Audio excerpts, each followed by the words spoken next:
welcome back. Today I am doing a Q&A video for you guys.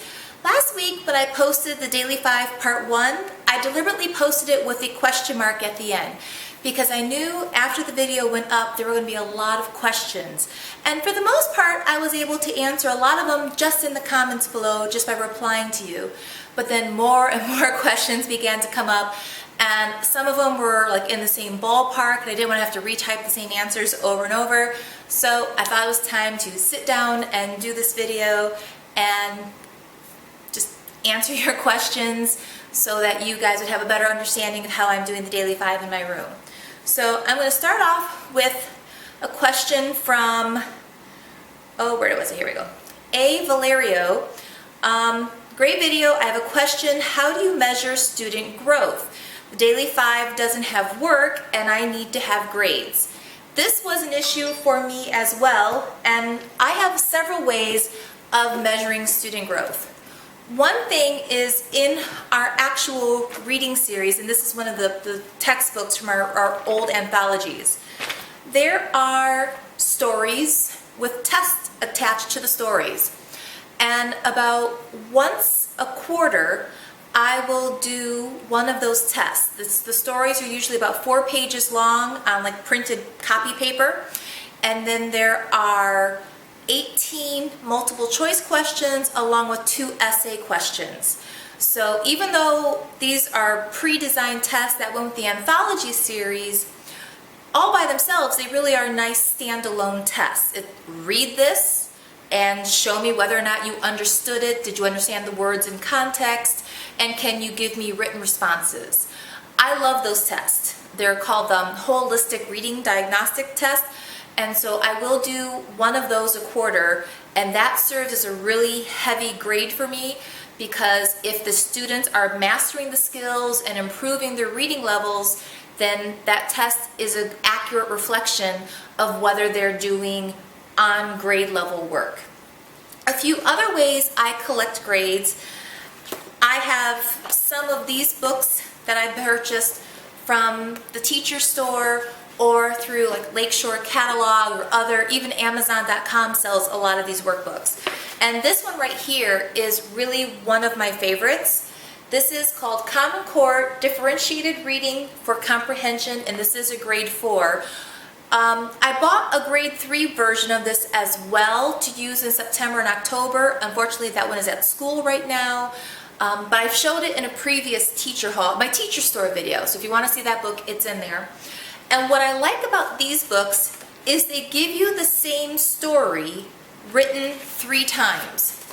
The first one is below grade level. This one is at grade level. And then the next page, the story is above grade level.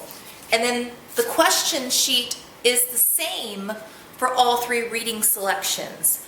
These are really great. I love these. It takes the students about 15 to 20 minutes to complete one of these. So 1 week, 1 rotation, I will skip whatever we were supposed to do that rotation, and this will be done in place of that rotation. And it's a quick snapshot for me of how the students are performing and mastering the skills. And this book also has a wide variety of skills that it checks for. It actually checks for onomatopoeia, syntax, it checks for homophones, synonyms, a wide range of things besides just a few comprehension questions. So this is a really good book series to look into, and I know they do books for K through 5 for certain. I don't know about the other grade levels. So this is one of my favorite grades to take. I've also purchased, this is the 3rd grade one, Nonfiction Reading Comprehension, and this is a grade 3 one. Because some of these, I teach in a very impoverished district and I teach in a highly bilingual district. The majority of my students do not speak English as their primary language.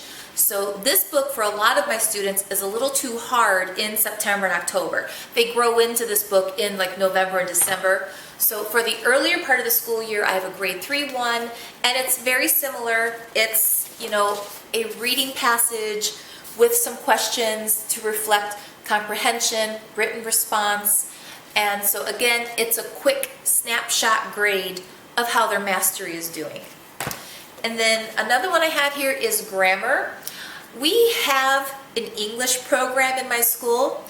I actually attended the schools that I currently teach at, and I kid you not when I say our English workbooks are the same ones we used when I was there. It's just like the next edition. It's actually quite funny.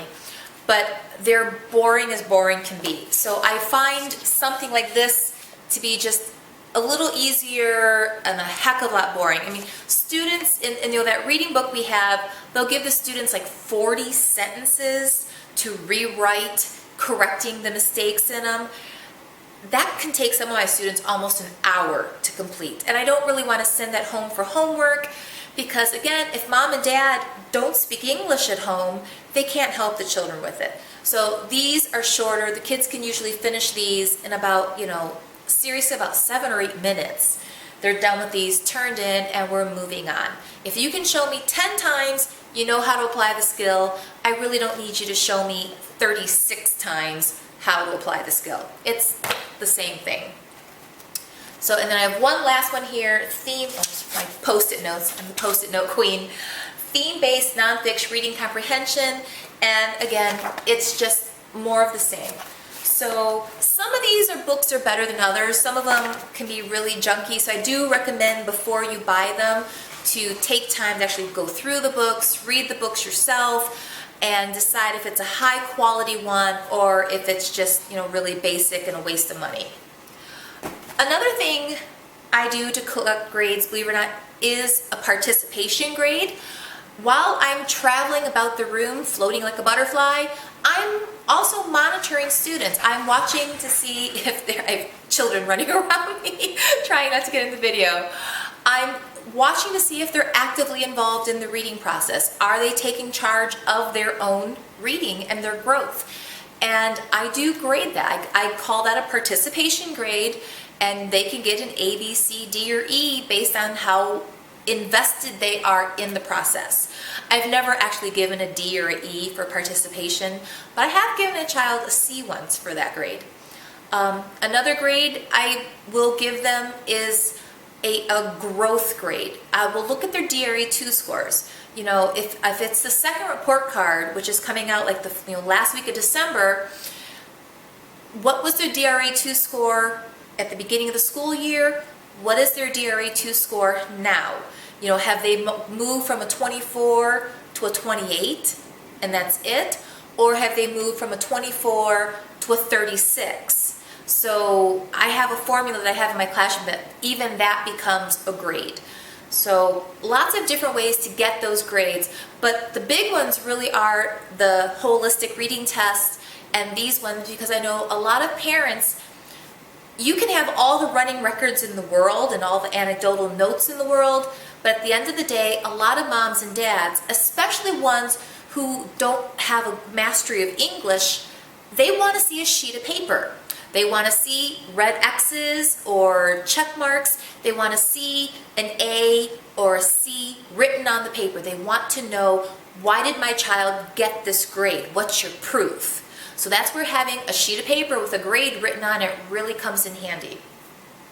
Another question I have here, let me pull it back up, oops, is from Applejack 1522, and he asked me about the mini lessons. And to answer his question, I don't do just one mini lesson and then all 3 rotations. I have a mini lesson, 10 minutes long. First rotation is read to self, and that usually is for about 25 to 30 minutes. I do a second mini lesson, then we do round 2, the choice round, and that is 20 minutes long. I have a third mini lesson, and then we do our writing round, which goes for about 20 to 25 minutes. And then we have about a 5 to 10 minute wrap-up session where we all come together and talk about how that Daily 5 session went. So there are 3 mini lessons, 3 rotations, and a very brief wrap-up at the end. Another question here was, okay, where did it go? I did the 3 rounds. Okay, I'm having a hard time finding, I should have had this more organized. I apologize. I did not mean, I thought I would have it. Okay, okay, the next question is, how do I know what to teach in the mini lessons? And if you're a new teacher, that could be really overwhelming. Go teach mini lessons. And you're like, what mini lessons? And there are a wide variety of mini lessons in the Daily 5 Cafe menu book. But only my first mini lesson of the day is a comprehension or expanded vocabulary mini lesson. My second mini lesson is a grammar or a language arts mini lesson of some kind, and then my third mini lesson will always be a writer's workshop style mini lesson. And so for those of you who are, struggling to figure out what the heck are you supposed to teach, this is where, believe it or not, if you can find an old anthology teacher's manual in your school somewhere. I do not like anthologies because anthologies for me, the anthology was only a good reading book for like maybe 6-7 kids in the classroom. So for 2/3 of the classroom, that book was a horrible book for them. It was too hard or too easy, and it wasn't meeting their needs. So anthologies suck for the kids.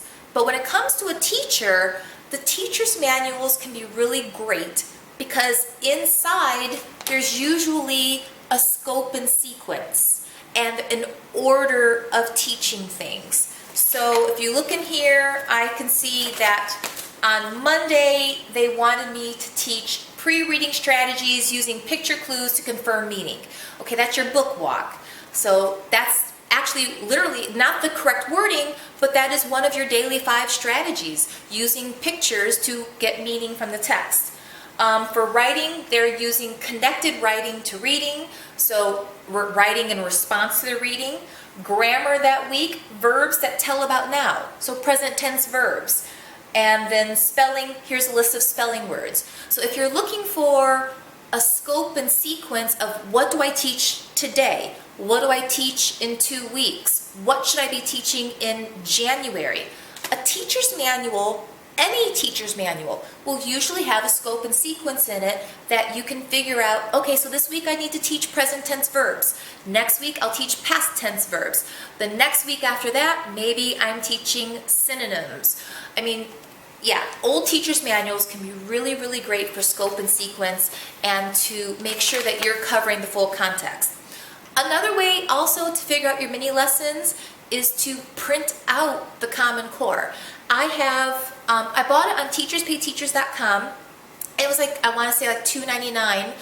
I bought the 4th grade printout for the Common Core, and it breaks it down into reading, language arts, listening and speaking, and then the writing, and it has all 10, and then the sub headings that go under them, and it even has a check off at the end of the page where I can say, yep, taught this one, yep, taught this one, retaught this one. The Common Core is a scope and sequence. It really is. And it's a great way to know that you're covering all the mandates for your particular grade level. So I get a lot of my scope and sequence right out of the Common Core. Another thing I use, a lot of you were afraid that there was too much emphasis put on reading strategies and that language arts wasn't getting enough attention. And for that, I have a secondary language block about 30 minutes long in the afternoon. And to make sure I have the materials I need for that, I purchased on teacherspayteachers.com, this is for grade 4, the language notebook aligned with 4th grade Common Core. And these are the interactive notebooks. So you're literally, every student has their own composition book.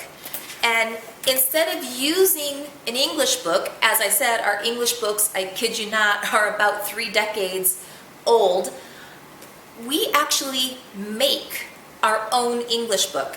They're fun, it's cut and paste, along with writing in the text and the vocabulary that goes in there.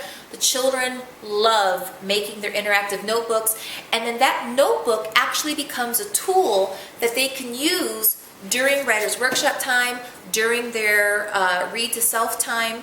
And so it's really nice. I will put a link to this one in the description box below, and if I can find those books on Amazon, I'll link them below too. But so, here's right here at the very top, here's your reference number for Common Core. This is relative adverbs. I can use relative adverbs, where, when, and why. We literally create an entire page in their interactive composition books and then fill in the data. And then once I teach something, that's when I can use, a book like this that, okay, we've taught it, we've practiced a few sentences on it, now let's do a page out of something like this to show me that you've learned it. So, and then that ends up being a reading grade for the language arts block. So this is one that I bought, and I like this one. This is one I used this past school year. I just recently purchased this one, and I like to put them in 3-ring binders. I find it's just much easier.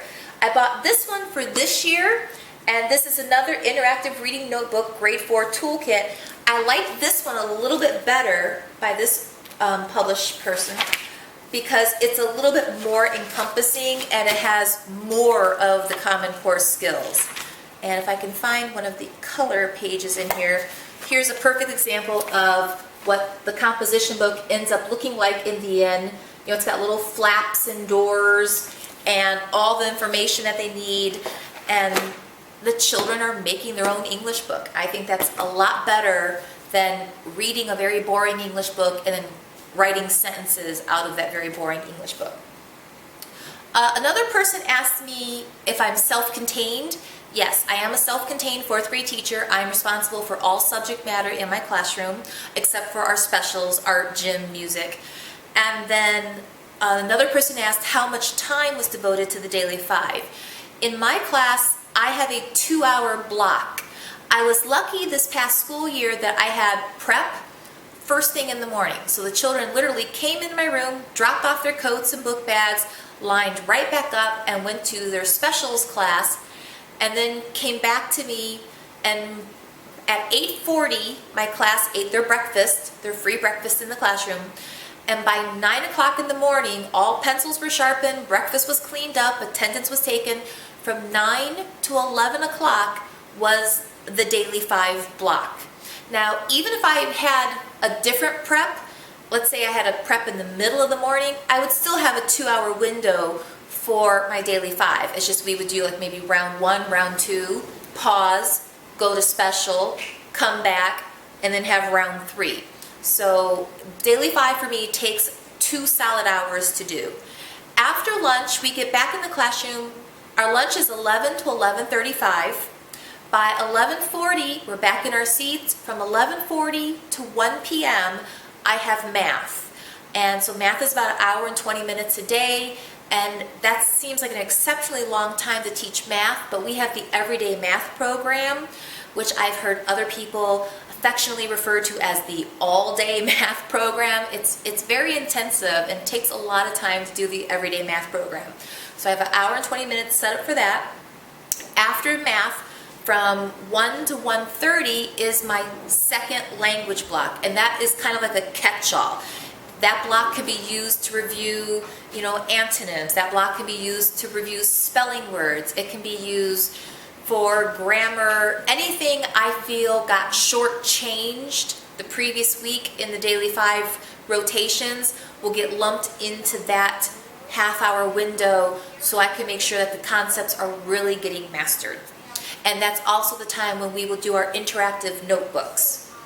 From 1:30 to 2:15 is the science or social studies time period.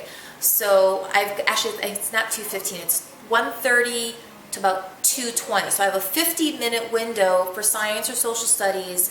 So this way, a good chunk of time is really spent on that concept. Instead of trying to do both of them in one day and cutting the time, I would rather have a longer period and really develop the skills. Then from about 2:20 to 2:40 is my daily read aloud. Sometimes we're reading a chapter book, sometimes I'm reading the trade book.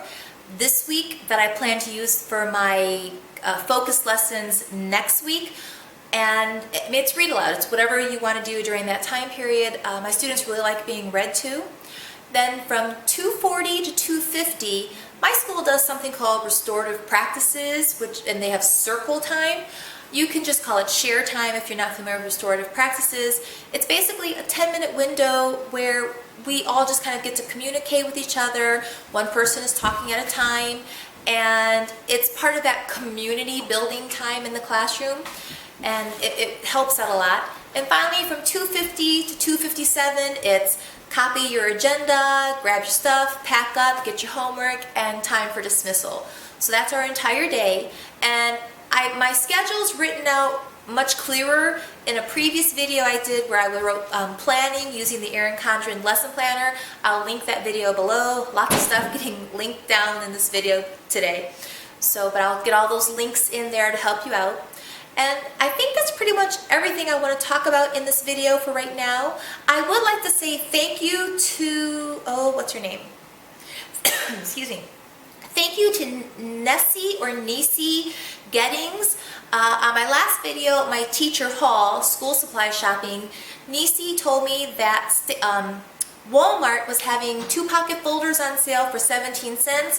Well, Nessie, I took your advice. I went to Walmart this morning with the boys, and the folders were actually on sale for 15 cents. I was able to get 2 complete sets of 34 folders for $9.90, I believe, along with a few other items that I tossed in there for good measure. So thank you, Nessie. That was really helpful. A lot of times I forget to shop Walmart because they don't usually put flyers in the Sunday newspapers, and so I don't even really think to go there.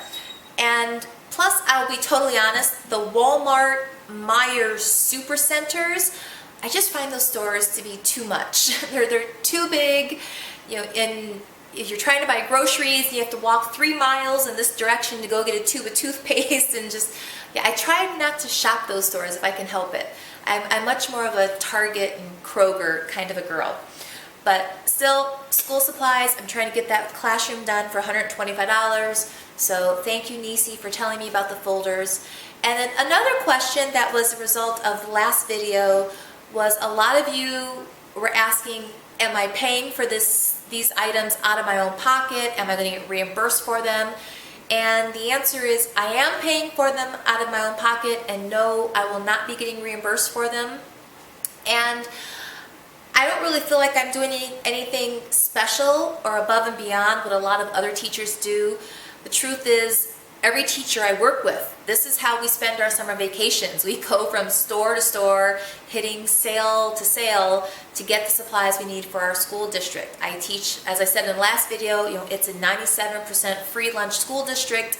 It's a very impoverished area, and I don't have to buy the supplies. I am choosing to do this myself, to buy these supplies. But there's been many a year where, by the beginning of March, we're told by the office, sorry, no more glue sticks, no more pencils, loose leaf paper, all gone. And what am I supposed to do? March, April, May, June? I'm not supposed to write anything. We're not supposed to collect assignments. So I will go and just buy these supplies, and I will use the supplies the school has for the beginning of the school year, but then after the holidays and come springtime when the supplies start to run out and run out fast, I have peace of mind knowing that in my closet is full sets of everything ready to be used, and we can still proceed to go about our day as usual. To me, it's worth $125 to not have that stress of freaking out because I've got 6 kids with no pencils and no loose leaf paper. What do I do now? So yeah, I buy the supplies myself along with a lot of other teachers all across the country. It's just part of the job, I think. So anyway, that's it for this video. Thanks for listening. I hope you enjoyed it. If you like this video, give it a thumbs up. And if you want to see more from me in the future, click the subscribe button, and I'll talk to you later.